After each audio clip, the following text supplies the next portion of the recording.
या निवडणुकीनं काय सिद्ध केली असेल तर फडणवीसांचं नेतृत्व. ज्यांना कोणाला असं वाटत होतं की फडणवीस हे काही दिवसानंतर महाराष्ट्रातनं जातील केंद्रामध्ये, ते होणे नाही. पुढचे 3.5 वर्ष आता फडणवीस हे महाराष्ट्रातच राहतील. मुंबई ही बहुभाषिक आहे.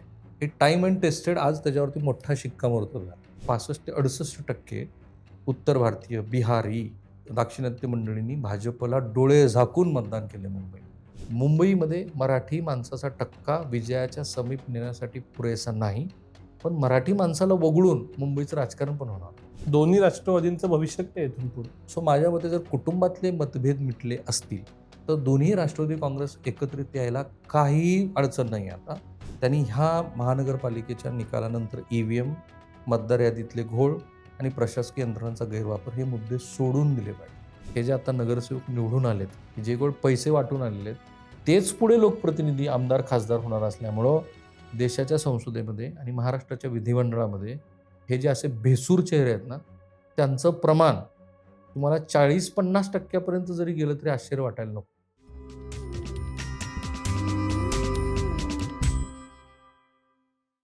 नमस्कार, मी विनायक पाचलक आणि थिंक बँकच्या बिहाइंड द सीन्स मध्ये तुम्हा सगळ्यांचं स्वागत. आजचा विषय अर्थातच अपेक्षित असणारा महानगरपालिका निवडणुकांचे निकाल लागलेत. भाजप बऱ्याच ठिकाणी सत्तेत आलेली आहे. महायुती जवळपास 24-25 ठिकाणी सत्तेत येईल अशी चर्चा आहे. काय घडलं, काय बिघडलं, याचा अर्थ काय, विशेषतः फडणवीसांसाठी अर्थ काय, विरोधी पक्षांसाठी अर्थ काय, हे सगळं समजून घ्यायचं आहे. आणि जे जवळपास सर्व महानगरपालिकात फिरून आलेत असे ज्येष्ठ पत्रकार राहुल कुलकर्णी पुन्हा एकदा आपल्या बरोबर आहेत. तर स्वागत आहे थिंक Thank बँक you. वरती परत एकदा. आणि त्यांच्याकडून समजून घेऊया काय घडलं. तुमचं विश्लेषण काय? आता व्यापक पातळीवरती जर म्हणाल ना, तर एक खूप भाजपनं लोकसभा निवडणुकीनंतर एक विचार केला होता आणि ह्याची तयारी खूप आधीपासून केली होती. तो विचार असा होता, की पूर्ण गुजरात जसं आपल्या ताब्यात आलं, पश्चिम भारताचा तो अत्यंत महत्त्वाचा भाग, तसा महाराष्ट्र ताब्यात यायला हवा. आणि त्याची सुरुवात कशी करायची? कारण मी ह्याच्या आधीच्या पण मुलाखतीमध्ये म्हटलंय आणि काल पण ते घडलं, की भाजपचा पुण्यात इतका दणदणीत विजय झाल्यानंतर सेलिब्रेशनमध्ये न अडकता त्यांनी जिल्हा परिषदेची तयारी सुरू केली. विधानसभेचा ज्या दिवशी निकाल आला, त्याच दिवशी ते कागद घेऊन बसले होते, की 2 कोटी कोण सभासद आहेत, की ज्यांना आपल्याबरोबर जायचंय. ह्या निकालाचा सगळ्यात महत्त्वाचा अर्थ भाजप सर्वव्यापी झाली, 100%. तुम्ही विभागनिहाय पण बघा. कोणत्याही विभागात अपवाद कोल्हापूर पश्चिम महाराष्ट्रात, मराठवाड्यात 2 अपवाद, लातूर आणि परभणी, उत्तर महाराष्ट्रामध्ये मालेगावचा अपवाद, मुंबईमध्ये MMR रिजनमध्ये BVAनं जो यश मिळवलंय तो एक अपवाद, विदर्भामध्ये चंद्रपूरचा अपवाद, हे अपवाद आहेत. आता एक पोलर सेट झाला, की भाजप शिवाय काहीही होणार नाही महाराष्ट्रामध्ये. आणि ह्या स्थानिक स्वराज्य संस्थांच्या निवडणुकीत विरोधी पक्षाच्या दृष्टीनं जर विचार केला, तर ना त्यांनी म्हणजे मी ही काँग्रेसच्या सगळ्या नेते मंडळींना खाजगीत पण सांगतो, आत्ता जाहीरपणे अनेक वेळेला सांगितलंय. त्यांनी ह्या महानगरपालिकेच्या निकालानंतर EVM, मतदार यादीतले घोळ आणि प्रशासकीय यंत्रणांचा गैरवापर हे मुद्दे सोडून दिले पाहिजे. बर. कारण हे त्यांना लक्षात यायला पाहिजे, की ठाकरेंनी ज्या पद्धतीने फाईट दिली, कारण मी आज सगळी टॅली घेऊनच बसलो होतो. 227 मध्ये कुठे काय झालं? जितका मराठी बहुल भाग आहे, तिथं भाजपनं कितीही प्रयत्न केले. कोल्हापूरमध्ये महायुतीनं कितीही प्रयत्न केले. लातूरमध्ये ठीक आहे, पण माझं असं मत आहे, की अमित देशमुखांचं क्रेडिट आहे. कारण मी जेव्हा लातूरमध्ये होतो 2 दिवस, तेव्हाच मला लक्षात आलं होतं, की वारं फिरलेलं आहे. नंतर मग ते दिवंगत विलासराव देशमुखाबद्दलचं स्टेटमेंट आलं. चंद्रपूरमध्ये कितीही प्रयत्न केले, तरीसुद्धा ते जिंकू शकले नाहीत, कारण तिथे तेवढा सक्षम असा विरोधक होता.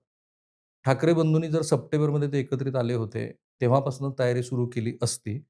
आणि जर काँग्रेस त्यांच्याबरोबर असती ना, तर आज चित्र खूप वेगळं राहिलं असतं. तर हे 2 मुद्दे त्यांनी सोडून द्यायला.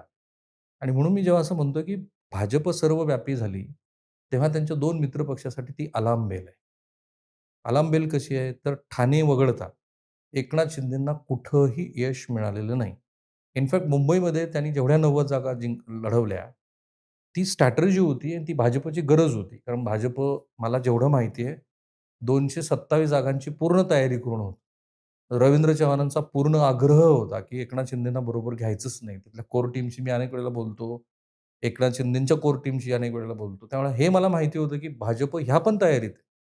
पण जेव्हा तो 50-55 मिनिटाचा मीटिंगचा कॉल झाला अमित शहा यांच्याबरोबर आणि एक असा प्रसंग आला, आता दिल्लीत मधल्या काळात एक राजीनामा झाला. माझ्याकडे त्याचे पूर्ण पुरावे नाही आहेत. त्यामुळे मी ते लगेच नाही सांगणार. पण तो त्या एका राजकीय नाट्याचा संदर्भ कुठल्यातरी एका मोठ्या व्यक्तीने राजीनामा दिला आणि तो अचानक राजीनामा का झाला त्याची अजूनही उकल झालेली नाही. पण तो संदर्भ एकनाथ शिंदे यांच्याबरोबर येतो. कारण नंतर प्रादेशिक पक्षांचं थोडं तरी महत्त्व कायम ठेवायला हवं, असं वाटल्यामुळं आणि कदाचित देवेंद्र फडणवीसांना काउंटर करण्यासाठी जर दिल्लीतल्या कुठल्या माणसांची भाजप अंतर्गत इच्छा असेल, तर ते असायला हवेत म्हणून एकनाथ शिंदे हे युतीमध्ये आले. अन्यथा भाजपची ती पण तयारी होती. सो एकनाथ शिंदे यांच्यासाठी पण हा मेसेज आहे, की त्यांचा स्पर्धक कोण आहे हे दिवसेंदिवस स्पष्ट होत चाललंय. अन्यथा ट्रायडंट आता ताजमध्ये जे त्यांनी नगरसेवक नेऊन ठेवलेत आणि संजय केळकरांनी जे लगेच स्टेटमेंट केलं, की नाही आम्ही विरोधी पक्षात बसायला तयार आहोत, ठाण्यामध्ये. जेव्हा की तुम्ही युतीत निवडणूक लढली. आता एकनाथ शिंदेना ते कळलंय त्यामुळे आत्ता जेवढे 29 नगरसेवक निवडून आले ते त्यांनी ट्रायडंटला ठेवलेत. हे 2019 सारखं थोडंसं चित्र तयार होतंय. 2019ला खूप वेगळं अजून बऱ्याच घडामोडी घडल्या होत्या. सो एकनाथ शिंदे यांच्यासाठी पण हा मेसेज आहे आणि सगळ्यात मोठा मेसेज आहे तो अजित पवारांसाठी. ही जी शाहू फुले आंबेडकरवाली विचारधारा आहे, ही सगळी मतं अजित पवारांची ही भाजपकडे चालली. त्यातला खूप कमी टक्का आहे, जे वैचारिक समजुतीनं वागतात. त्यांना असं वाटतं, की नाही, नाही, हे असं नाही झालं पाहिजे. तेवढाच काही मताचा टक्का सोडला, तर भाजप राष्ट्रवादीची पण मतं खाते आणि ते आता एस्टॅब्लिश झालंय. आता ह्या सगळ्याचा सारासार विचार केला, तर आता भाजपशिवाय काय? असा कुणीतरी विचार करून जर आत्तापासनं त्याची बांधणी सुरू केली, तरच 2029च्या नंतर काहीतरी स्पेस राहील. अन्यथा जे गुजरातमध्ये झालं, कारण मी सुरुवात गुजरातपासून केली होती. गुजरातच्या 4 विधानसभा निवडणुका मी कव्हर केल्या. लोकसभेच्या पण निवडणुका कव्हर केल्या. 20% मताचा टक्का अजिबात हलत नाही काँग्रेसचा तिथे. So there is a one opposition political party की जी बीजेपीला तिथे काउंटर करते. पण तिचं अस्तित्व तेवढंच आहे. तशी स्थिती आज महाराष्ट्रामध्ये येऊन ठेपलेली आहे. 65% कारण मी आज जेव्हा टॅली काढली तेव्हा 65% ते 68% उत्तर भारतीय, बिहारी, अ, दक्षिणेत दाक्षिणात्य मंडळींनी भाजपला डोळे झाकून मतदान केले मुंबईत. हे त्याचं द्योतक आहे, की भाजपनं आपलं आयडेंटिटी केलेली आहे. कोर वोटर कोण आहे, त्याच्याबरोबर ते जातायत आणि त्यांचे 3-4 जे पॅरामीटर्स आहेत, ते दिवसेंदिवस ते अधिक बळकट करत चाललेत. 9,000 कोटी रुपये पुणे महानगरपालिकेच्या निवडणुका घोषित व्हायच्या 15 दिवस आधी केंद्राने जाहीर केले.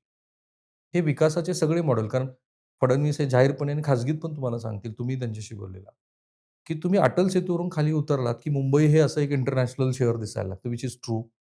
त्यामुळं सोसायट्यामध्ये राहणारा मध्यमवर्गीय, उच्च मध्यमवर्गीय नार्वेकरांच्या कुटुंबात 3-3 लोक कुठून निवडून आलेत बघा. तुमच्या लक्षात येईल किंवा सरमळकरांची सून आजी विजयी झाली 10,000 पेक्षा अधिकच्या मताने. तो कुठला प्रभाव आहे? तो हाय क्लास उच्चवर्णीय लोकांचा आहे. त्यामुळे त्यांना ते विकासाचं प्रारूप आवडतं. ज्यांना हिंदुत्वाचं आहे, ते खूप वेळेला सांगून झालंय, ते प्रारूप आता एस्टॅब्लिश झालेलं आहे. आता तिथे एकनाथ शिंदेच्या शिवसेनेचा सुद्धा फारसा स्टेक्स राहिलेला नाही. आणि सगळ्यात महत्त्वाची गोष्ट ह्या निवडणुकीनं काय सिद्ध केली असेल, तर फडणवीसांचं नेतृत्व. आज आणि उद्या, उद्या येतील आता प्रकाशित होतील. पण आज आलेल्या जाहिराती, कालपासून सुरू असलेलं ब्रँडिंग, फडणवीसांनी कुणाला फोन केले, त्याची माध्यमामध्ये आलेली क्लिप, हे असं दाखवत आहे, की ज्यांना कोणाला असं वाटत होतं, की फडणवीस हे काही दिवसानंतर महाराष्ट्रातनं जातील केंद्रामध्ये, ते होणे नाही. आता फडणवीस हे महाराष्ट्रातच राहतील.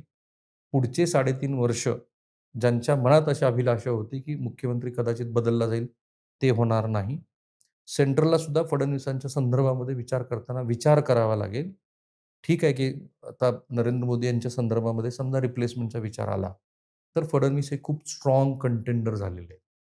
कारण सगळी अरिथमेटिक महाराष्ट्राची जी आहे, ती फडणवीसांनी सलग तिसऱ्या निवडणुकीमध्ये आता ध्वस्त केली आहेत आणि हा सगळ्यात महत्त्वाचा पॉलिटिकल इम्पॅक्ट आहे. कारण त्याचं ट्रॅक्शन आणि फ्रॅक्शन दोन्ही तुम्हाला ह्या येत्या जून-जुलैमध्ये बघायला मिळेल. कारण मला जेवढे सेन्स मिळतात त्याप्रमाणे मोठे ॲडमिनिस्ट्रेटिव्ह रिफॉर्म आणि मंत्रिमंडळातले रिफॉर्म येऊ घातलेले आहेत.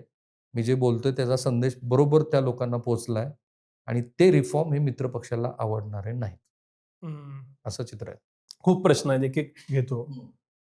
मुंबई जिंकून फडणवीसांनी दिल्लीची वाट एक्सप्रेसवेपेक्षा जो काही मोठा एक्सप्रेसवे आहे, तशी करून टाकली का स्वतःची? त्यांच्या मुलाखती बघा. मीच त्यांना काय म्हटलं, "का हो तुम्ही नॅशनल मीडियाला खूप हल्ली मुलाखती देताय." मग ते हसले. अर्थात इतके चाणाक्ष आहेत ते काही लगेच पण इंडिकेशन आहे.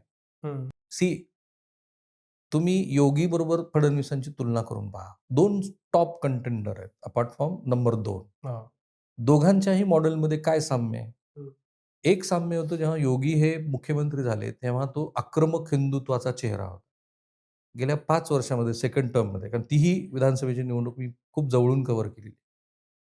योगीमध्ये मूलभूत बदल काय आहे? तर योगीने ते हिंदुत्वाचं मॉडेल तुलनेनं सॉफ्ट केलं हं. आणि योगी हे डेव्हलपमेंटच्या मॉडेलकडे गेले. मग ते जाहिराती मुंबई येतात मोठ्या-मोठ्या हां, महाराष्ट्रात. मुंबईमध्ये ते येतील. मुंबईमध्ये त्यांची मोठी कॅम्पेन्स होतात. ते डायरेक्ट इन्व्हेस्टमेंटसाठी खूप लोकांना भेटतील, चर्चा करतील आणि तसे कॅम्पेन ते करतील उत्तर प्रदेशमध्ये. त्यांच्या ॲग्रीकल्चरचा ग्रोथ हा जवळपास 4-4.5% पर्यंत गेला. हं. तुम्ही आता उत्तर प्रदेशमध्ये गेला तर तुम्हाला महाराष्ट्रापेक्षा उत्तम रस्ते उत्तर प्रदेशमध्ये दिसतील. हो. सो हिंदुत्वाच्या प्रारूपाला त्यांनी विकासाचं प्रारूप जोडलेलं आहे. हं. फडणवीसामध्ये उलटं आहे. फडणवीसांनी डिप्लोमा केलेला आहे इन्फ्रास्ट्रक्चरमध्ये. हे खूप कमी लोकांना माहिती आहे. सो त्यांना हे अर्बन इन्फ्रास्ट्रक्चरचं जे भाजपला अपेक्षित असलेलं मॉडेल आहे, ते त्यांच्या अंगांगात भिनलेलं आहे. हं. कारण 5 ट्रिलियन इकॉनॉमीमध्ये तर त्यांचे 2 ॲडवायझर मध्यंतरी आम्ही खूप ऑफ रेकॉर्ड बोलत होतो, की काय माहिती तुम्ही महाराष्ट्रामध्ये इतकं शक्तिपीठ आणि लातूर, मुंबई कारण ते फडणवीस बोलत असताना त्यांनी मला सांगितलं, की मी एक म्हटलं, "काय आज तुम्ही आता नागपूरचं अधिवेशन सुरू होतं." ते मला म्हणाले, की "नाही, आज आम्ही लातूर-मुंबई महामार्ग करतोय. तुमच्या गावचा आहे मराठवाड्यातला आणि ते 4 तासात करतोय." तर ती चर्चा मी व्यापक पातळीवरती नेली. मला तुम्ही किती रस्ते करताय? शक्तिपीठ करताय, समृद्धी महामार्ग करताय. आता हा नवीन तर त्यांचं सिंपल लॉजिक होतं. जर नवी मुंबईमध्ये तुम्ही युनिव्हर्सिटीज आणताय नवीन 7 त्याच्यातनं एक इकोसिस्टम तयार करायची आहे, ज्या इकोसिस्टममधनं परदेशातले विद्यापीठं येतील आणि महाराष्ट्राच्या विकासाचं प्रारूपमध्ये ते ॲड ऑन करतील. तर ही फडणवीसांची यू-एस-पी आधीपासून आहे. एक सूक्ष्म बदल काय आहे, की आत्ता ते हिंदुत्वाच्या मुद्द्यावरती खूप आक्रमकपणे बोलतात. त्याच्यामध्ये ते कुठलीही भाड-भीड ठेवत नाहीत. प्रसंगी मग ते जे अल्पसंख्याक समुदायाला आहे, अशा पद्धतीचे इशारे पण ते करतात. कारण आपल्याकडे मधल्या काळामध्ये हिंदू-मुसलमान हे जे विवाह होत होते, खरं-खोटं त्यांनाच माहीत. त्याच्याबद्दलची समिती स्थापन झाली किंवा असे कुठलीही गोष्ट जी राष्ट्रीय पातळीवरती आहे. बांगलादेशीचा मुद्दा ते खूप नाना पाटेकरांनी एकदा भाषणात त्यांच्यासमोरच सांगितलं होतं, की तुमचा हल्लीचा भाषणाचा टोन हा जरा अधिक सॉफ्ट केला तर बरा होईल. तर त्यांनी किती ऐकलं माहीत नाही मला. सांगायचा मुद्दा हा, की ते जे हिंदुत्वाचं आक्रमक नॅशनल पातळीवरचं जे मॉडेल लागतं ना, ते फडणवीसांनी अडॉप्ट केलेलं आहे. हं. आणि मी त्याची सुरुवात केली, की त्यांनी नॅशनल मीडियाला त्या मुलाखती दिल्यात. त्याच्यातनं ज्यांना जायचा तो संदेश गेलेला आहे. त्यामुळे ॲब्सोल्युटली नो डाउट, की Fadnavis is a top contender for top post आणि त्याच्यामध्ये त्यांच्यात ते सगळे गुण आहेत. अर्थात त्यांची स्वतःची सध्या मला इच्छा वाटत नाही. कारण त्यांना असं वाटतं, की महाराष्ट्रामध्ये आपला राहिला मुद्दा 1 ट्रिलियन इकॉनॉमीचं महाराष्ट्राचं जे कॉन्ट्रिब्युशन आहे, ते महाराष्ट्राने देशाच्या विकासामध्ये प्रारूपात आपला वाटा उचलावा. बाकी सगळ्या गोष्टी होत राहतील. मला काहीतरी चेंज मोठा घडवून आणायचा, असं ते खाजगीत बोलतात, जाहीरपणे बोलतात. He is on a same place. ते महाराष्ट्रासाठी चांगलं आहे. आणखी ते रुरल भागाकडे गेलं तर ते उत्तम होईल. मग तुम्ही म्हणालात तसं बरोबर आहे, की आत्ता लोकसभा निवडणुकीनंतर ज्या शिथापीनं महायुतीनं तो विजय मिळवला आणि तो आता महानगरपालिकेच्या निवडणुकीपर्यंत कायम ठेवला. तर त्यातनं असं दिसतं, की फडणवीसांचं जे काही नेतृत्व होतं, ज्याचा हलवून खुंटा बळकट करणं आपण म्हणतो, तसं ते झालं. No doubt. मी इंजिनिअरिंगचा विद्यार्थी होतो 2012 साली आणि तरीही मला आठवतं डिस्टिंक्टली गुजरात मोदींनी जिंकलं आणि अहमदाबादमधलं if I am not wrong हिंदीत भाषण दिलं आणि तिथून 2014 ची त्यांची जी काही हे आहे ती जर्नी झाली. असं खूप जण नंतर लिहितात. त्यावेळी कळलं नव्हतं पण अरे, गुजरात जिंकलं परत आणि ते भाषण त्यावेळी बघितल्याचं आठवतं. कालचा दिवस 16 जानेवारी 2026 हा देवेंद्र फडणवीसांसाठी त्या दिवसासारखा आहे का? आता त्यांना पुढे तेच मुद्दा आहे, की एकतर ते स्वतः बोलताना राष्ट्रीय पातळीवरच्या कोणत्याही बदलाबद्दल कसल्याही स्वरूपाचं कोणतंही सूचक सुद्धा विधान करत नाही. पण प्रत्येक वेळेला नेत्याला ती बोलायची गरजच नसते. आणि महाराष्ट्राच्या मर्यादेमध्ये ज्या एकतर पुन्हा उपमुख्यमंत्री पदावरून ते मुख्यमंत्री पदावरती आले. तेव्हाची सगळी राजकीय घडामोड कारण त्या 3 दिवसामध्ये पण भाजपच्या कोरमध्ये काय सुरू आहे त्याचा आम्ही सगळेच अंदाज घेतो. कुणीही त्यावेळेला बोललं नाही. एकनाथ शिंदेंना ते कन्विन्स केलं गेलं, की नाही आमच्याकडे नंबर्स खूप जास्त आहेत. त्या शपथविधीच्या सोहळ्याला मी उपस्थितच होतो. शिंदे येणार की नाही, येणार की नाही, येणार की नाही असं ते सगळं होतं. ते आले शेवटी. त्यावेळेला त्यांची एकूणच बॉडी लँग्वेज ही काही फारशी सकारात्मक नव्हती. अगदी शेवटच्या 2 महिन्यापर्यंत ती नव्हती. ह्या सगळ्या बॅकड्रॉपला जे 2.5 वर्षाचं आधीचं प्रारूप होतं सरकारचं, ते उपमुख्यमंत्री आणि हे मुख्यमंत्री. त्या काळामधल्या काही गोष्टी त्यांनी दुरुस्त करायला हातात घेतल्या. त्या हळू-हळू होत आहेत. आता त्यांना पुढं जे प्रूव्ह करायचं आहे किंवा त्यांना जे करायचं ते 2014 ते 19च्या दरम्यानचा जो फडणवीसांचा मुख्यमंत्री म्हणून औरा होता, त्यांचा जो प्रशासकीय पातळीवरती असलेली कमांड होती, ते मिळवतील आणि खरोखरच राष्ट्रीय पातळीवरच्या राजकारणामध्ये त्यांचा जर काही असेलच आणि कुठलाही नेता पुन्हा तेच आहे. भाजपमध्ये तर तुम्ही कशाच गोष्टीचा आता विनोद तावडे भेटले होते मला. हं. तर आम्ही खूप गप्पा मारल्या. म्हटलं, "ते राष्ट्रीय अध्यक्ष जे तुमचे झाले, काय त्याचं गणिती काय?" तर त्यांनी मला कश्यपी वगैरे असं सगळं सांगितलं. हे ऑन रेकॉर्ड आहे कारण ती मुलाखत नंतर मी केली गेल्या आठवड्यामध्ये त्यांची. आणि पहिलाच प्रश्न मी यांना विचारला, तो फडणवीसांशी निगडीत आहे म्हणून. ते म्हणाले, की जेव्हा राष्ट्रीय अध्यक्ष बनवायचं होतं, तेव्हा 9 जणांची नावं होती. आणि माध्यमामध्ये जी चर्चेत होती, त्यापैकी एकही नाव त्याच्यामध्ये नव्हतं. सो ती जी गणिती जुळली, की आम्ही आत्ताचा नाही 2000 आता मागच्या वर्षी लोकसभेच्या निवडणुका झाल्या. त्याच्या पुढच्या 5 वर्षां त्याच्या पुढच्या 5 वर्षाचा आम्ही विचार केला.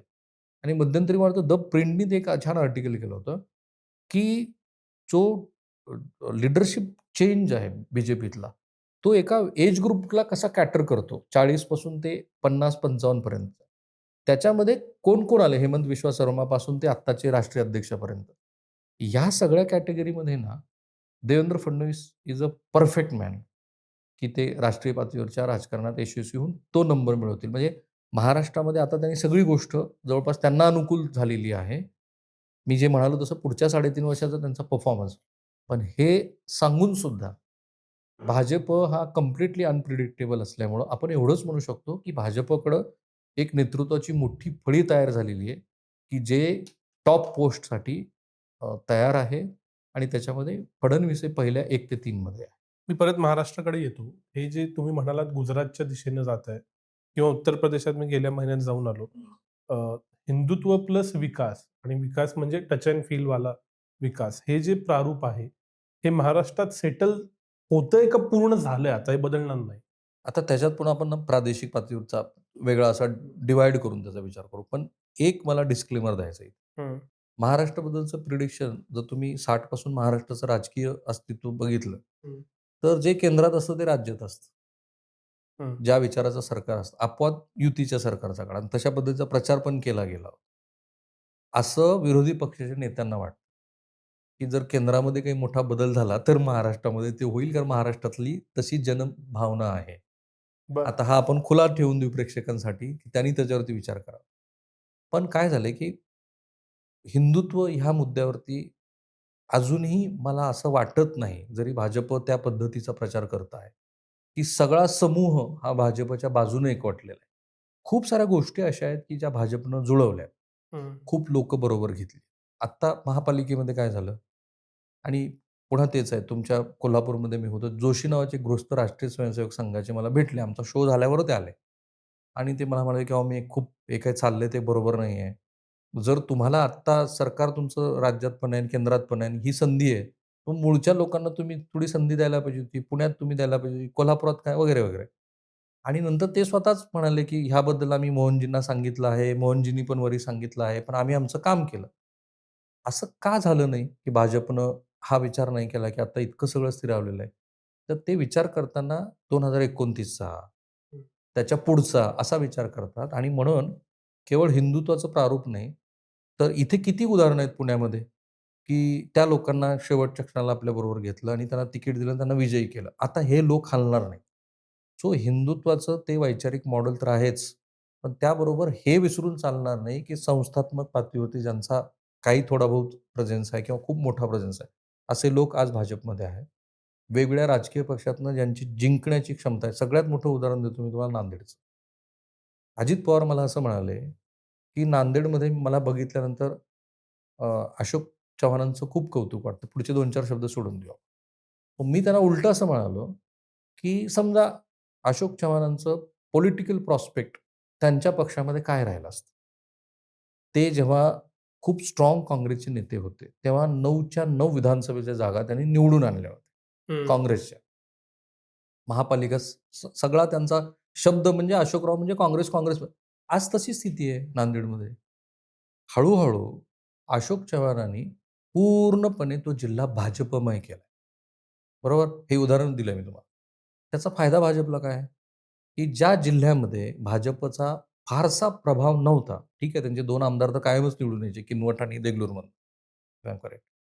आज 9च्या 9 विधानसभा मतदारसंघामध्ये त्यांचं प्रभाव क्षेत्र तयार झालेलं आहे. हं. आणि अशी किती उदाहरणं आपण महाराष्ट्रात दिली पाहिजेत. त्यामुळं हा गोंधळ करता कामा नये, की केवळ हिंदुत्ववादी विचाराच्या प्रारूपामुळं भाजप विस्तारते. नाही.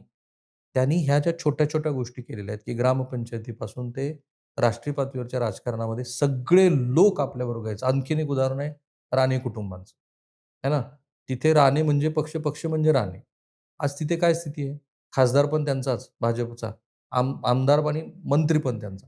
सो कोकणापासून ते विदर्भातल्या कोपऱ्यापर्यंत सगळीकडे भाजपनं हे पक्ष विस्ताराचं धोरण ठेवलंय. ते त्यांना फायदेशीर आहे. ते आत्ता तर ह्या स्थानिक स्वराज्य संस्थांच्या निवडणुकीमध्ये खूप एस्टॅब्लिश झालं. कारण जेव्हा युती होती, त्या युतीच्या काळामध्ये भाजप आणि शिवसेनेचं अस्तित्व स्थानिक स्वराज्य संस्थांच्या निवडणुकीत दिसायचंच नाही. पण आता ते इतकं एस्टॅब्लिश झाले त्याची ही कारणं आहेत. आता राहिला प्रश्न हिंदुत्वाच्या प्रारूपाचा. तुमच्याच पश्चिम महाराष्ट्रापासून सुरुवात करू. काय चित्र आहे कोल्हापुरात? महायुती आता मी ह्या मिरजमध्ये ना त्यांनी अल्पसंख्याक समुदायातले दिलेले उमेदवार शोधत होतो. पण मला हे बघायचं होतं, की भाजपनं अल्पसंख्याकांना किती तिकीट दिली. 100 उमेदवार असे होते, की जे भाजपनं मुस्लिमांचे दिले. त्याच्यात मिरजमध्ये 10 होते. त्यांना मी एकत्रित केलं आणि त्यांच्याबरोबर असा सविस्तर संवाद केला, की का तुम्ही भाजपच्या तिकिटावर दिलं? त्यातला एक जो पत्रकार होता फॉर्मर, त्यांनी सांगितलेली गोष्ट फार महत्त्वाची. ते असं म्हणाले, की अल्पसंख्याक समुदायामध्ये पण आता हळू ही भावना पसरत चाललेली आहे, की तुम्हाला राजकारणाच्या मुख्य प्रवाहामध्ये यायचं असेल, तर काँग्रेस हा ऑप्शन नाही. तो आता भाजप आहे. आता ही विचारधारा ज्या मिरजमध्ये दंगली बघितल्यात महाराष्ट्रानं, 2-3 जणांचे जीव गेलेत, तिथं ते असेल तर भाजपनं जे काही हिंदुत्वाचं प्रारूप स्वीकारलेलं आहे, ते आता हळू पर्क्युलेट झालं आहे त्या वर्गामध्ये ज्यांना तो विचार आवडतो. कदाचित आता मुंबईतल्या तो मराठी टक्का जर आपण काढला ना, जी काही मतं त्यांना 13% वगैरे मिळाली, तसं माझं आत्ताचं प्रिडिक्शन आणखी फायनल टॅली यायची आहे. तर ती 13% जी मतं मिळाली आहेत शिंदेच्या शिवसेनेला, कारण मोस्टली शिंदेच्या शिवसेनेनं ठाकरेंच्या विरोधातली उमेदवार दिली होती. त्याच्यामध्ये हिंदुत्व हा विचार आहे. त्यामुळे हिंदुत्व, विकासाचं प्रारूप, पक्षविस्तारासाठी घेतलेले सगळे लोक ह्याच्यावरती आता भारतीय जनता पार्टी गुजरातसारखी एस्टॅब्लिश होत चाललेली आहे आणि त्यांचा मुख्य हेतू हा मला वाटतं की 48 ज्या देशातल्या दुसऱ्या क्रमांकाच्या सर्वाधिक लोकसभेच्या जागा आहेत, तो आहे. गुजरातचं दुसरं मॉडेल असं आहे, की जिथं आप काही काळ येऊन गेलं, पण प्रिडॉमिनंटली भाजप विरुद्ध काँग्रेस अशी काँग्रेस. लढाई राहिली. इथं जर का बघितलं तर अजितदादांची स्पेस कमी होतीये, शिंदेची स्पेस कमी होतीये. शरद पवारांच्या राष्ट्रवादीचे किती आले सगळे मिळून? 2 आकडी पण आहेत का नाही तिथून सुरुवात आहे नगरसेवक. भाजप विरुद्ध काँग्रेस ही डिओपोली आणि भाजप डॉमिनंट पोल असं इथं होणार का? आणि सगळी विरोधी मतं काँग्रेसकडे जाणार. तेवढाच एक ऑप्शन आहे. आजही तुम्ही म्हणजे आज सकाळी पुन्हा मी ते कारण गुजरातमध्ये खाम हे एक असं ऑप्शन आहे ना, की जे काँग्रेसला अनुकूल आहे. तिथे असलेल्या आदिवासी काही वेळेला पटेल पण त्यांना मतदान करतात. त्यामुळे 20% ची त्यांची आकडेवारी अजिबात हलत नाही. जेव्हा राहुल गांधींनी राजू सातवांना गुजरातचा इन्चार्ज केलं, तेव्हा त्यांनी हेच अरिथमेटिक लावलं होतं, जे महाराष्ट्रात आत्ता थोडंसं हर्षवर्धन सपकाळ लावतायत. ते काय अरिथमेटिक होतं? की काँग्रेसचा पारंपरिक मतदार कोण आहे? आदिवासी, दलित, मुस्लिम ह्यांना बरोबर घेऊन त्यांनी चांगली लढत दिली. 73 जागा त्यांच्या विधानसभेला निवडून आल्या होत्या आणि त्याच्यानंतर लोकसभेच्या वेळेला त्यांचं कंप्लीट डिबॅकल झालं कारण राष्ट्रीय पातळीवरती वेगळा विचार झाला. आत्ता ना हर्षवर्धन सपकाळ माझ्या मते खूप व्यवस्थित जात आहे.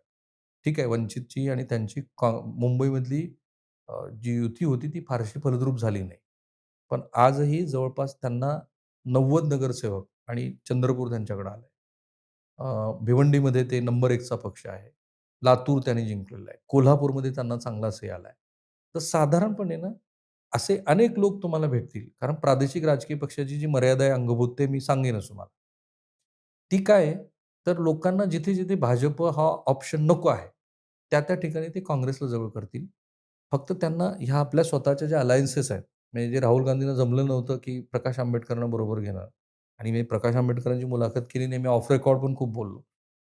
तर त्यांचा थोडासा वैचारिक इगो, तो त्यांनी व्यवस्थित सांभाळला आणि त्या जागाचं नीट वाटप केलं. हे जर अशाच पद्धतीनं काँग्रेस करत राहिली, तर महाराष्ट्रामध्ये जे गुजरातमध्ये आहे तशी स्थिती येऊ शकते. उदाहरण पुन्हा मी पुण्याचं देतो. अजित पवारांनी अनेक अर्थाने ही निवडणूक एन्जॉय केली. म्हणजे हा अजित पवारांचा आत्ताचा जो सगळा जो वावर आहे ना, तो कंप्लीट डिफरंट वावर होता. त्यांनी ही निवडणूक स्वतःच्या हातात घेतली. स्वतःहून शरद पवारांच्या गटात फोन केले. त्यांचा पक्ष आणि त्यांचे सहकारी आपल्याबरोबर येतील असं बघितलं. जे रिसोर्सेस लागतात निवडणुकीला ते त्यांनी दिले. पण हीच त्या प्रादेशिक पक्षाची अंगभूत मर्यादा आहे. हा सगळा एक खांबी तंबू आहे अजित पवारांचा. हं. त्या एक खांबी तंबूभोवती तुम्ही कितीही एफर्ट्स लावले, जेव्हा तुमच्यासमोर भाजपसारखा एक साम-दाम दंडभेद करणारा पक्ष समोर उभा आहे, तिथे तुम्ही त्यांना काहीही पर्याय देऊ शकत नाही. ते नेरेटिव्ह आलं की त्याला काउंटर नेरेटिव्हला उभे आहेत. तुम्ही कुठलाही ऑप्शन त्यांच्यासमोर उभा केला, तर ते ऑप्शन द्यायला उभा आहेत. अशा वेळेला लोकांना सुद्धा एका प्रादेशिक पक्षापेक्षा राष्ट्रीय पातळीवरच्या पक्षाचा विचार करून लोक कदाचित काँग्रेसला बरोबर जातील. कारण बघा नगरसेवक पदाच्या म्हणजे नगरपालिकेच्या निवडणुकीमध्ये 44 त्यांचे नगराध्यक्ष निवडून आले. 288 पैकी काँग्रेसचे. थोडा बहुत आकडा इकडे-तिकडे होऊ शकतो. आजही इतर प्रादेशिक पक्षापेक्षा काँग्रेसची टॅली बरी आहे, या महानगरपालिकेच्या निवडणुकीत. फक्त त्यांना प्रॉब्लेम असा आहे, की त्यांच्याकडे सगळीकडे सतेज पाटील नाहीये, अमित देशमुख नाहीये, विजय वडेट्टीवार नाहीये.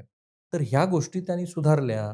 काही वैचारिक गोष्टी खूप वेळेला आपण बोलून झाल्या तरीसुद्धा आणि लोकांची गरज म्हणून, तर होऊ शकतं, की महाराष्ट्रामध्ये हळू तशी स्थिती राहील. अलार्म बेल जी आहे ती पुन्हा-पुन्हा मी तुम्हाला सांगतो, की प्रादेशिक पक्षासाठीच आहे. आणि त्या दोन्ही प्रादेशिक पक्षाला त्याची जाणीव आहे, की आपल्याला जी फाईट करायची ती भाजपबरोबरच करायची. त्यामुळे हळू बायपोलर होईल असं वाटतंय मला. आलाम बिल राष्ट्रवादीनं खूप कॅम्पेन केलेलं म्हणून आधी राष्ट्रवादीकडे येतो. दोन्ही राष्ट्रवादींचं भविष्य काय आहे इथून पुढं? दोघं एकत्रित येतील. मी ती बातमी जेव्हा 1.5 महिन्यापूर्वी ब्रेक केली, की एक अशी मीटिंग झाली, की ज्या मीटिंगला सुप्रिया सुळे होत्या, जयंत पाटील होते. ती कोणी काउंटर केलेलं नाही, त्यामुळे मी असं गृहीत धरतो, की ती केलेली बातमी बरोबर आहे. तर तेव्हा मंत्रिपदावरून चर्चा झाली.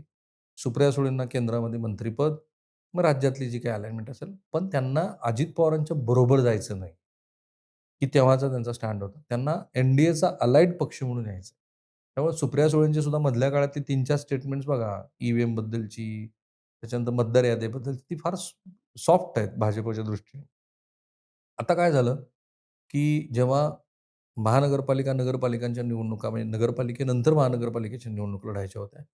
तेव्हा दोघांनाही ते लक्षात आलं. स्पेशली अजित पवारांच्या ते लक्षात आलं आणि सगळ्यात महत्त्वाची गोष्ट म्हणजे शरद पवार गटातल्या सगळ्या कार्यकर्त्यांच्या लक्षात आलं, की आपण एकटे लढून जिंकूच शकत. ती भावना त्यांनी पक्षश्रेष्ठीकडे पोहोचवली. आमदार, खासदारांनी पण. तिथे काही 1-2 अपवाद आहेत, जे माहितीच आहेत सगळ्यांना.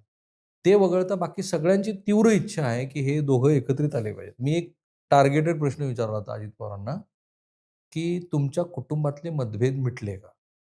2017ला जेव्हा मी पहिल्यांदा महाराष्ट्राला सांगितलं, की पवार कुटुंबामध्ये मोठे मतभेद आहेत. त्याच्यावरून खूप ट्रोल पण मी झालो. बऱ्याच लोकांनी म्हटलं 2017 ची गोष्ट मी सांगतो. एका वाक्यात त्यांनी उत्तर दिलं, की आमच्या कुटुंबातले सगळे मतभेद मिटले.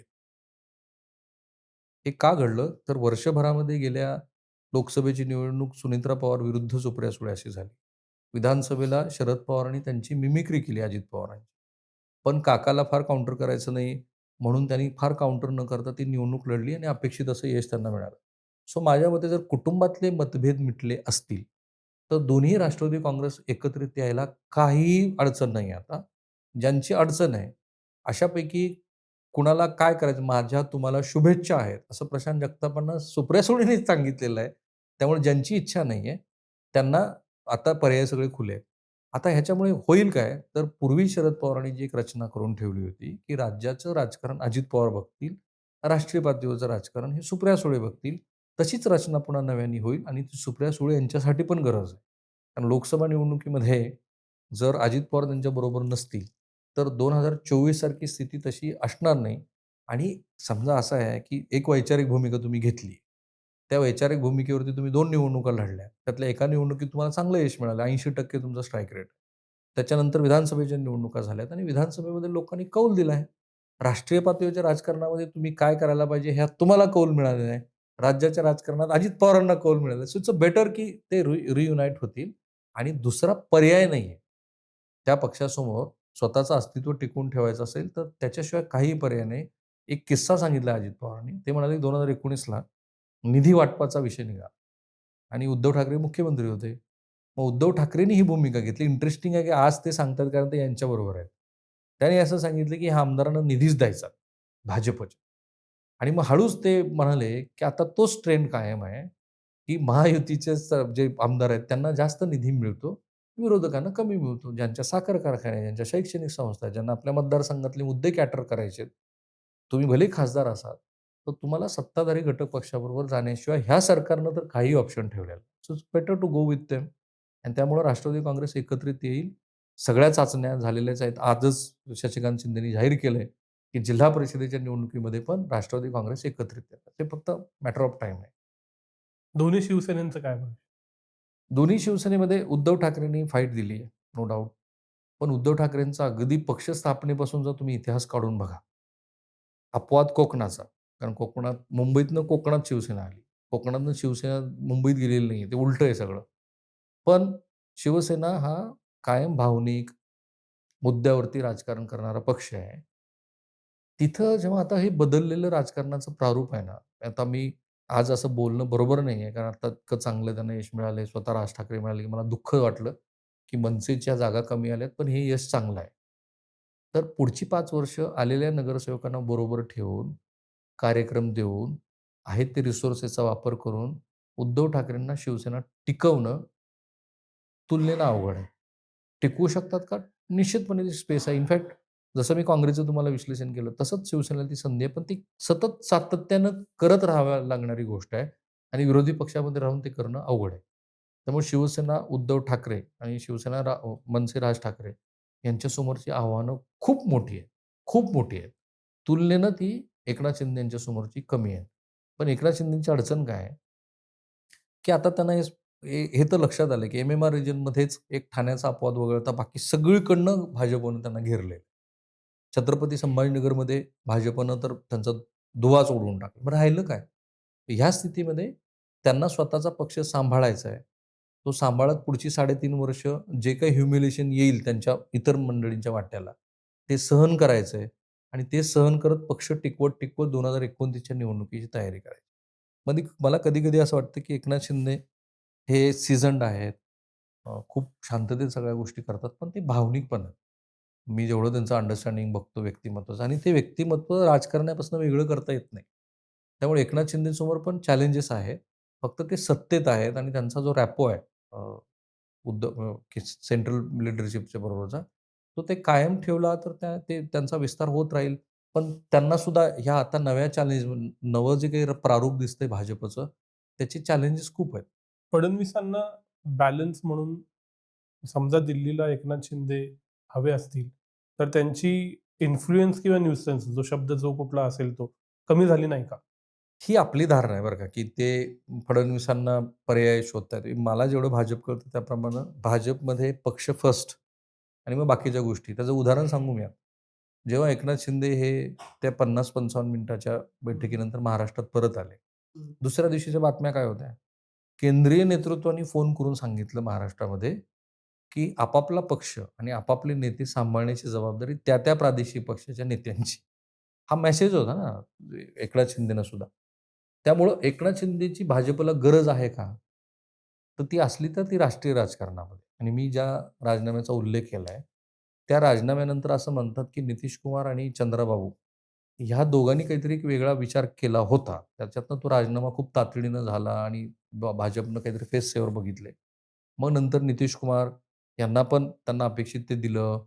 चंद्राबाबूनं पण 10,000-15,000 कोटी रुपयाची डायरेक्ट मदत केली. आज ह्या 2 नेत्यांना जो थेट ॲक्सेस आहे आणि तुम्ही उदय सामंतापासून सगळ्या नेत्यांचे अलीकडच्या काळातले एक स्टेटमेंट फार महत्त्वाचं आहे. एकनाथ शिंदे पण मुलाखतीत सांगतात, की मी एन-डी-एचा क्रमांक 3 चा महत्त्वाचा आहे, की हं. 2 चा म्हणतात आणि मी राष्ट्रीय नेत्याबरोबर बसतो, व्हिच इस ट्रू. सो त्या कॉन्टेक्स्टमध्ये त्यांचं राष्ट्रीय पातळीवरचं महत्त्व भाजप कायम ठेवेल. पण भाजपच्या राजकारणाचा एक अंगभूत भाग आहे. तो ओडिसापासनं ते सगळीकडचं ते मित्र बनवतात आणि त्या मित्राला संपवतात. हं. आधी ते त्याच्या खांद्यावर चढतील आणि नंतर त्याला त्या वामनासारखं पाताळात गाडतील. ते त्याची कल्पना एकनाथ शिंदेना पण आहे. कारण त्यांच्या अनेक लोकांशी बोलल्यानंतर आपल्याला ते लक्षात येतं. आत्ताच्या कॉन्टेक्स्टमध्ये एकनाथ शिंदेचं भाजपला असलेलं महत्त्व हे राष्ट्रीय पातळीवर. राज्याच्या पातळीवरती तर संख्याच अशी आहे, की तिथं एकनाथ शिंदेंनाच कॉम्प्रोमाईज करत चालावं लागेल आणि जे अधून फ्रिक्शन दिसतं ना, ते ह्याचंच द्योतक आहे, की त्यांनाही त्याचं रिअलायझेशन झालेलं आहे, की नंबर्स असे आहेत. कारण हे कशाच्या बळावरती फार तर होऊ शकलं असतं महाराष्ट्रामध्ये. एक महाराष्ट्रातला सामाजिक असंतोष. हो ना? 2 सप्टेंबरच्या जी-आर नंतर तो बऱ्यापैकी निवळलेला आहे. असा कुठलाच मुद्दा नाही महाराष्ट्रामध्ये, की जो all of sudden out of blown होईल आणि त्याच्यामुळं फडणवीसांना काहीतरी त्रास होईल. आणि फडणवीस पण आता एवढ्या वर्षाच्या त्यांच्या पहिल्या कार्यकाळानंतर आणि मध्ये त्यांनी ज्या पद्धतीने सिच्युएशन हाताळली, ते तेवढे अनुभवी झालेले आहेत. त्यामुळं फार काही मोठे चेंज होते. मला फक्त इंटरेस्टिंगली हे बघायचं आहे, तुमच्या प्रेक्षकांना ते खुलं ठेवू आपण, की पुढची 3.5 वर्ष महाराष्ट्रामध्ये काय होईल? कारण एकही निवडणूक नाही आहे महाराष्ट्रामध्ये. काय कंटेंट बनवलं? ते कंटेंटला आहे, की महाराष्ट्रात 2019 नंतर ना अनप्रिडिक्टेबल गोष्टी खूप होतात.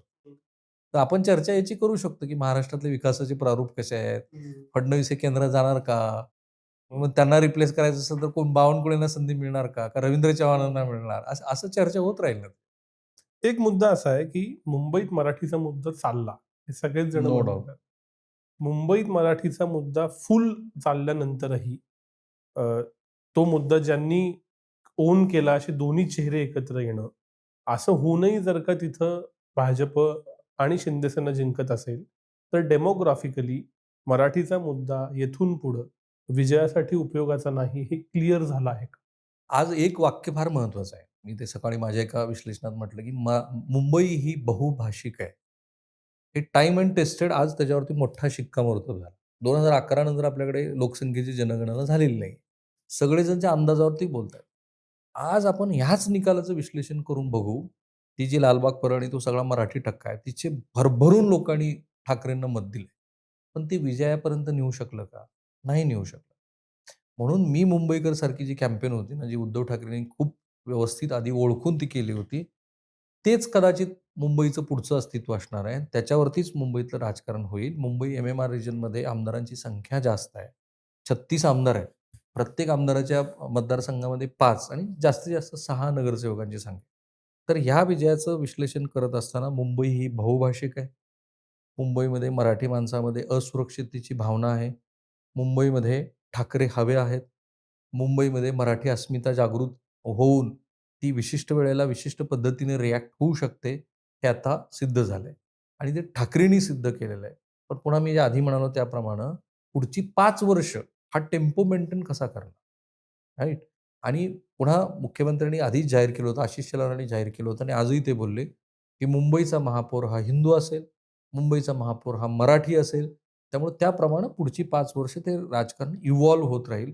पण आज हे खरोखरच आहे, की मुंबईमध्ये केवळ मराठी टक्क्यावरती कुणीही महापौरपदी जाऊ शकत नाही, इन्क्लुडिंग बी-जे-पी.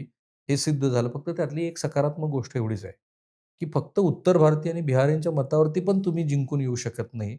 हे पण हं. उलट्या बाजूनं दिसलंय आणि मराठी माणूस भाजपला स्वीकारत नाही. त्यांना अजूनही वाटतं, की कारण असं आहे, आपण फार कमी वेळेला त्या गोष्टीचा उल्लेख करतो. मुंबईमध्ये जेव्हा संयुक्त महाराष्ट्राची चळवळ सुरू होती, तेव्हा वल्लभभाई पटेलांच्या कुटुंबातल्या सदस्यांनी त्याला विरोध केला. हं. की नाही आम्हाला गुजरातमधलाच ही मुंबई हवी आहे. आणि गुजराती मंडळींना कायम असं वाटतं, की मुंबई ही जरी महाराष्ट्रात असली, तरी ती आपली आहे. आणि ते नेहमी म्हणतात, की तुम्ही काय धुनी मांडी करा, पण सगळं लक्ष्मी आमच्याकडे आहे वगैरे, वगैरे, विच इज ट्रू. सो तो जो सेन्स आहे ना, तो सेन्स भाजपच्या विरोधात आहे. ते त्यांना बदलायला लागेल आणि त्यांना हे पण सिद्ध करावं लागेल, की आम्ही ह्या बहुभाषिक कॉस्मोपॉलिटन शहराचं राजकारण करत असताना मराठी माणसाच्या हिताला कुठेही बाधा येऊ देणार नाही आणि 2च उदाहरणं मी सांगतो. ते मुख्यमंत्र्यांनी खूप आवर्जून केलं. त्यांनी बहुतेक अभ्युदयनगरची आणि बी चाळीची दोन्हीचं उदाहरणं दिली. हे ॲक्सिडेंटली होत नसतं, की मुख्यमंत्री सडनली एका ठिकाणी जाऊन ते चाव्या देतात. ते म्हणाले, की 80,000 मुंबईमध्ये 80,000 मराठी लोकांना मुंबईमध्ये घरं देण्याची व्यवस्था आम्ही केली. आम्ही. हं. बी-जे-पीने केली. चाळीचा जो पुनर्विकासाचा प्रश्न होता, तो तुम्ही सोडवला नाही. तो आम्ही केला. सो या आजच्या निकालानंतर मला असं वाटतं, की मुंबईमध्ये मराठी माणसाचा टक्का विजयाच्या समीप नेण्यासाठी पुरेसा नाही. पण मराठी माणसाला वगळून मुंबईचं राजकारण पण होणार. असं झालंय का हो, की जी जेन झी आलेली आहे त्याची चर्चा खूप होती. जेन झी सोडून देऊ, 93 नंतरची मुंबईत जन्मलेला जो माणूस असेल, 2000 नंतरचा जो जन्मलेला माणूस असेल, त्याला हे सगळं फारसं एक्साईट करत नाही आणि त्याला मग मेट्रो एक्साईट करती, कोस्टल रोड एक्साईट करतो. त्याचं श्रेय केलं कुणी असेना भाजपला जातं आणि मग तो मुद्दा मराठी असो किंवा इतर भाषिक असो, तो भाजपकडे जातो. तसं असतं ना, तर मग ठाकरे बंधूंना ते यश नसतं मिळालं. अच्छा. हां, कारण असं आहे, की हे म्हटलं गेलं होतं निवडणुकीच्या काळामध्ये, की ती जी पिढी आहे, की जिने 106 हुतात्म्यांचं सगळं बलिदान बघितलंय. ज्यांनी बाळासाहेबांचं सगळं काम बघितलंय, ज्यांनी 92ची दंगल बघितलेली आहे. ती पिढी आता हळू-हळू मागे पडली आहे आणि आता हे जेन आणि सगळे तरुण मुलं आलेले आहेत. त्यांना हे विकासाचं प्रारूप हवं आहे. पण तसं असून सुद्धा ज्या पद्धतीनं कॉर्पोरेटबद्दलचे आरोप राज ठाकरे यांनी केले, तो मॅप सगळा दाखवला. तिथपासून ते मराठी अस्मितेचा मुद्दा 2 टॅगलाईन काय होता? "अभी नहीं तो कभी नहीं." आणि आता तुम्ही मतं नाही टाकली, तर मुंबई मराठी माणसाच्या हातातनं गेलीच म्हणून समजा.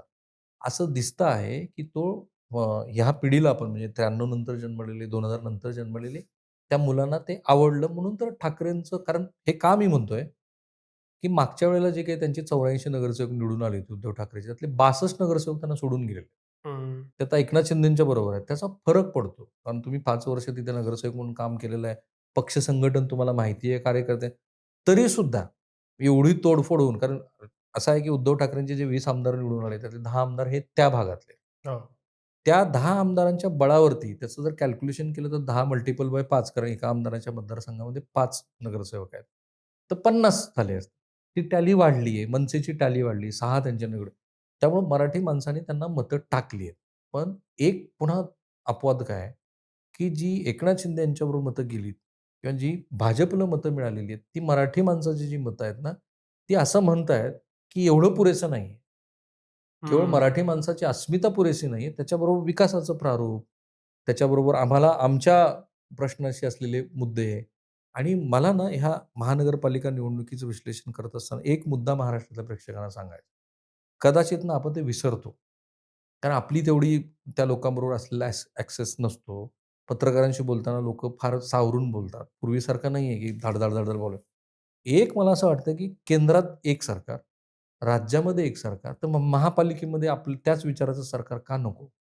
असा विचार कदाचित लोकांनी केला असावा. तो मुंबईत पण केला असावा, तो पुण्यात पण केला असावा आणि उर्वरित महाराष्ट्रात पण केला असावा, जिथे आता 24 एक ठिकाणी ह्या निवडणुका भाजपनं जिंकल्या. आणि त्यामुळं ही शक्यता आहे, की मराठी माणसानं त्यांना मतं दिली, पण त्याचा काही प्रमाणामध्ये असा पण विचार या लोकांनी केला असावा. आणि आणखीन एक महत्त्वाची गोष्ट आहे विनायक, की ती खरं तर खूप वाईट आहे, की ह्या निवडणुकीमध्ये ज्या पद्धतीनं पैशाचा वापर झाला, त्याचा हं. सगळ्यांनी शांतपणे विचार केला पाहिजे. करणार कोणीच नाही. पूर्वी ना ते एवढं होतं. आणि पूर्वी काँग्रेस, राष्ट्रवादीच्या काळात ते नव्हतं का? होतं ना. ते आता एवढं झालंय. म्हणजे आता महाराष्ट्र टाइम्सला बातमी आली होती आणि मी ते प्रशांत जगतापांना विचारलं, की "हे खरं आहे का?" म्हणून. तर पुण्यातल्या एका उपनगरामध्ये एक्झॅजरेशन असेल, ₹100 कोटी खर्च केले. मी म्हणतो पुन्हा ते एक्झॅजरेशन असेल. पण त्यांचं असं मत होतं, की 11 वर्षानंतर झालेली निवडणूक, गावकी-भावकी, प्रचंड ईर्ष्या, प्रतिष्ठा आणि पुन्हा राष्ट्रीय पक्ष पैसे देण्यासाठी उतरलाय. त्यामुळं ना 5,000 पासून ते काही ठिकाणी ₹40,000 पर्यंत मताला दर गेलाय. याची ना खूप शांतपणे, नीटपणे विचार केला पाहिजे, की ही निवडणूक प्रक्रिया पूर्ण भ्रष्ट करत चाललोय आपण. आणि एक उदाहरण मी देतो. विलासराव मुख्यमंत्री होते आणि अशी चर्चा झाली, की डॉक्टर, इंजिनिअर, सभ्य लोक राजकारणामध्ये आले पाहिजेत. आणि म्हणून महाराष्ट्रात पहिल्यांदा तो प्रयोग झाला, की थेट जनतेतून नगराध्यक्षपदाची निवडणूक घ्यायची.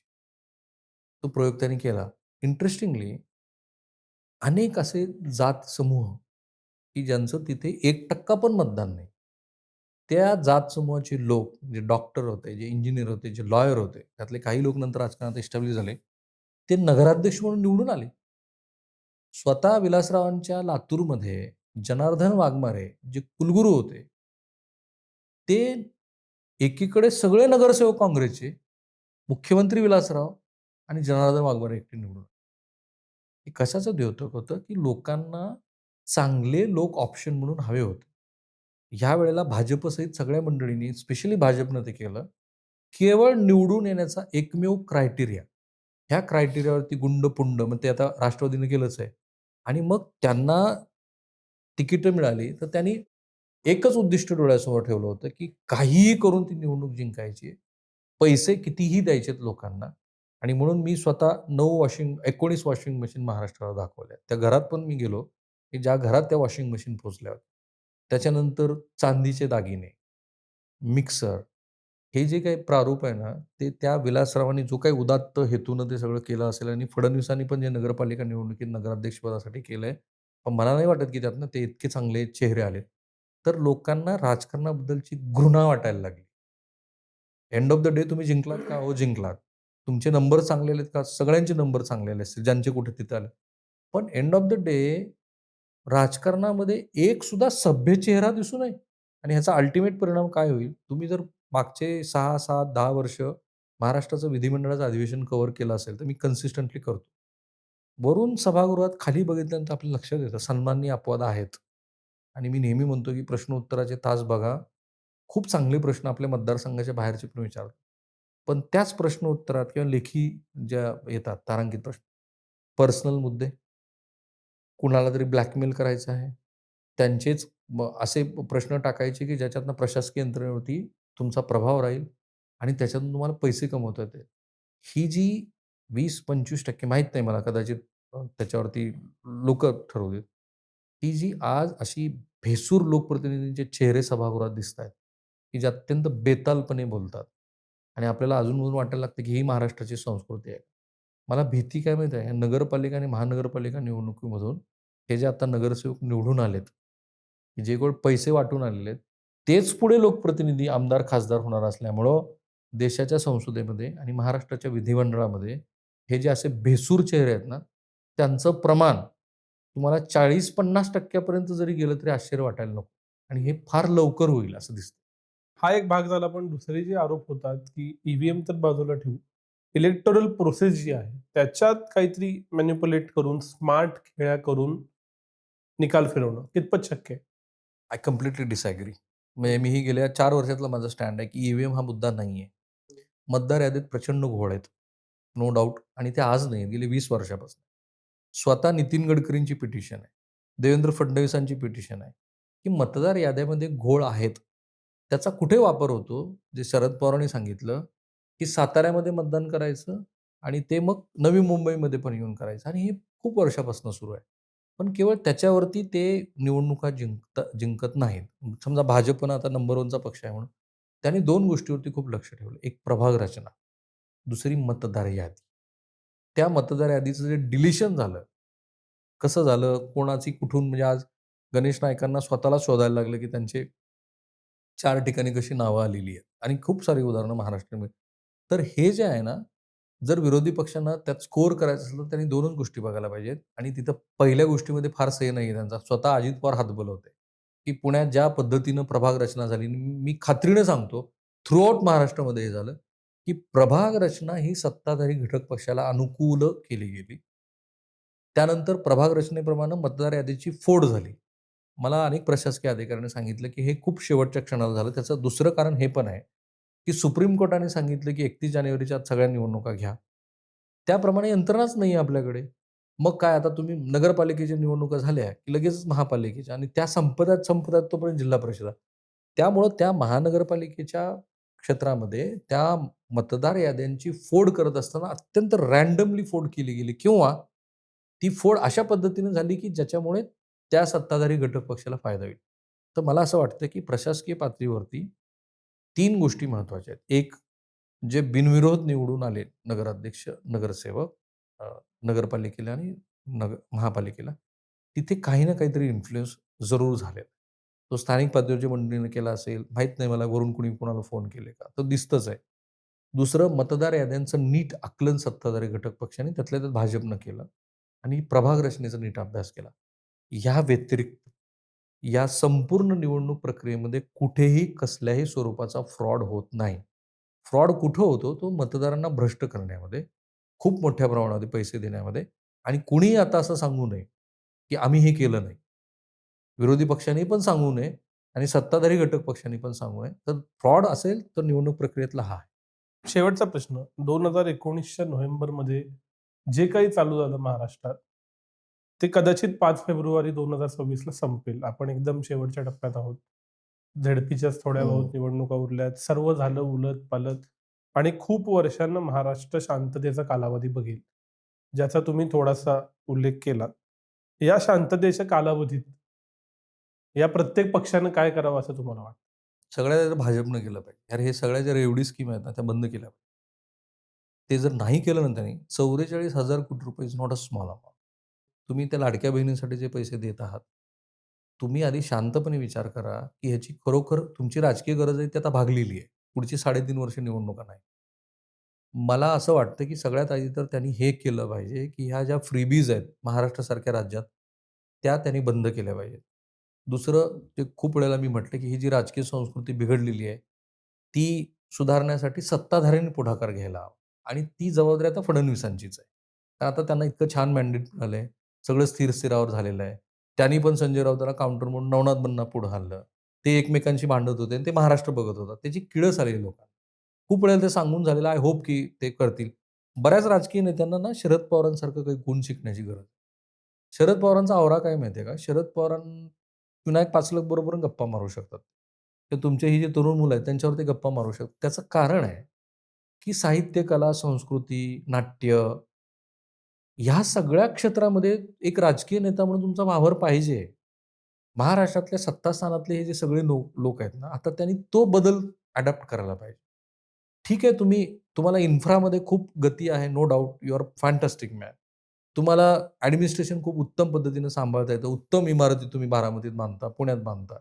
त्याच्या पलीकडे महाराष्ट्राला घेऊन जाण्यासाठी तुमची स्वतःच्या इमेजची मेकओव्हरची गरज आहे. म्हणजे सरकारच्या इमेजबद्दल तर मी बोललोय, तर त्यांना आर्थिक शिस्तीची खूप गरज आहे. प्रशासकीय पातळीवरती ईज ऑफ डुइंग बिझनेसपासून ते लोकांची कामं कशी सहजसोपी होतील, भ्रष्टाचार कसा कमी होईल वगैरे जी आपली जी खूपच प्रामाणिक अपेक्षा असते ते. पण त्याच्या पुढे जाऊन महाराष्ट्राला खरी काही गरज आहे ना विनायक ती ही आहे. मुख्यमंत्र्यापासून तर त्यांच्या सगळ्या सहकारी लोकांनी स्वतःच्या इमेजचा मेकओव्हर केला पाहिजे. त्याची का गरज आहे? तर तुम्हाला महाराष्ट्र बघत असतो. तुमची उठ कुठे आहे ते बघतो. पुन्हा तेच विलासराव हे आजही आपल्याला असा मोठा नेता का वाटतो? आर-आर बरोबर माझे खूप मैत्रीचे संबंध होते. किंवा मी कितीतरी किस्से मी विलासरावांचे सांगू शकतो, की मी अगदीच तरुण पत्रकारितेत आल्यानंतर सुद्धा विलासरावांनी किती अशा गोष्टी केल्या. एक जाता-जाता एक किस्सा तुम्हाला सांगतो विलासराव. त्याची का गरज आहे महाराष्ट्रातल्या पॉलिटिक्स? आम्ही एक डॉक्युमेंटरी केली होती. मी 18 दिवस उदगीरपासून पानिपतचा प्रवास केला आणि तिसऱ्या पानिपतच्या युद्धानंतर त्याचे अहमद शाह अब्दालीनी जे काही ते युद्ध केलं होते, त्याचे महाराष्ट्रावरती काय परिणाम झाले, असं त्याचं विश्लेषण होतं. आणि ते करत असताना मी सगळ्या फिक्शन्स वगैरे कधीही वाचायचं नाही. आपण वाचायचंच नाही असं ठरवलं. फक्त फॅक्च्युअल डॉक्युमेंट काय आहेत ते वगैरे असं करून आम्ही ती डॉक्युमेंटरी केली. त्यात एक शब्द होता. तो विलासरावांनी नंतर सांगितला. मी म्हटलं, की ह्या पानिपतच्या भूमीवर कारण मी पानिपतला उभा आहे. ते असं मैदान आहे सगळं. सुलतान डावा टाकलाय मराठ्यांनी. भाऊसाहेब पेशवे आणि होळकरात थोडासा वाद आहे. शिंदेंचा पण काहीतरी त्याच्याबद्दलचं म्हणणं आहे. आणि त्या सुलतान डाव्यामध्ये मराठे फसले. कारण ह्यांना सगळ्यांना ते डोंगर दऱ्यातल्या लढाईचा अनुभव आहे. आणि मी म्हटलं, की ते 80,000 मराठ्यांच्या बांगड्या फुटल्या. पण मी तुम्हाला आज वाक्य सांगतो, की मराठ्यांचा इथे पराभव झाला नाही. मराठ्यांच्या ह्या युद्ध कौशल्यामुळं अहमदशाह अब्दाली पुढं कधीच भारतात परत आला नाही. इनफॅक्ट खूप कमी लोकांना माहिती आहे. अहमदशाह अब्दालींनी त्यांची वस्त्र पेशव्यांना पुण्यात पाठवली. ती वेगळ्या कारणासाठी. आता ही डॉक्युमेंटरी ऑन एअर गेली, तिला नॅशनल अवॉर्ड वगैरे मिळाला. ते मुख्यमंत्री होते आणि मी एका कार्यक्रमामध्ये बसलो. तर मी बसलोय आणि ते विलासराव प्रेसला ब्रीफ करताय आणि ते प्रेस झाल्यानंतर ते म्हणले, "हाय कुलकर्णी." तर मी आपल्या आजूबाजूला आय वॉज म्हणजे जस्ट 25-26 किंवा जास्त थोडा असेल. तर मी इकडे-इकडे बघतो तर "नाही मी तुम्हालाच बोलतोय. मी तुमची ती डॉक्युमेंटरी बघितली आणि मला असं वाटतं, की पानिपतच्यासाठी राज्य सरकार काय करू शकतं." तर मी म्हटलं, "सर तिथे रोड मराठाच खूप आहेत. तुम्ही त्यांच्याशी बोला." ते ब्रीफमध्ये 5-10 मिनिट आणि मग त्यांनी ते डॉक्युमेंटरी का महत्त्वाची वगैरे. विनायक त्या वर्षी महाराष्ट्र सरकारनं पानिपतमध्ये महाराष्ट्र दिन साजरा करायला सुरुवात. असे मी कित्येक उदाहरणं देऊ शकतो, की जे विलासरावांचे आहेत, जे शरद पवारांचे आहेत, जे आर.आर. पाटलांचे आहेत. तर हे ना महाराष्ट्राच्या आत्ताच्या राजकीय नेत्यांनी हा जो त्यांचा अक्रास्तळेपणा आहे, एकमेकांच्या अंगावरती धावून जाणं आहे, ते तात्काळ बंद करायला पाहिजे. आता पुढच्या 3.5 वर्षात तुम्हाला एवढं छान मॅन्डेट मिळालंय. तर जे नानाचं वाक्य आहे, नाना पाटेकरांशी मी खाजगीत बोलताना म्हणजे इंटरव्ह्यू करताना ते मला म्हणाले, की "मी अमुक-अमुक नेत्यांना फोन करून सांगतो, अरे तुमचं ते जाहीर अक्रास्तळेपणा भाषणातला बंद करा." ते करण्याची खरंच गरज आहे आणि आय होप की तुमच्या प्रेक्षकांना सुद्धा माझ्या या मताशी ते सहमत होतील. कारण असा नाहीये महाराष्ट्र आपला. राहुल सर, खूप खूप आभार. ही सगळ्यांचीच अपेक्षा असेल याच्याबद्दल काही दुमत नाही. असं घडेल अशी अपेक्षा व्यक्त करूया आणि हे जी राजकारण आहे हे समजून घेता आलं. तुमचा वेळ तुम्ही दिलात आणि हे सगळे मुद्दे सांगितलेत ग्राउंडवरचे. त्याबद्दल आभार मानतो. आज इथंच थांबूया. धन्यवाद. Thank so much. थँक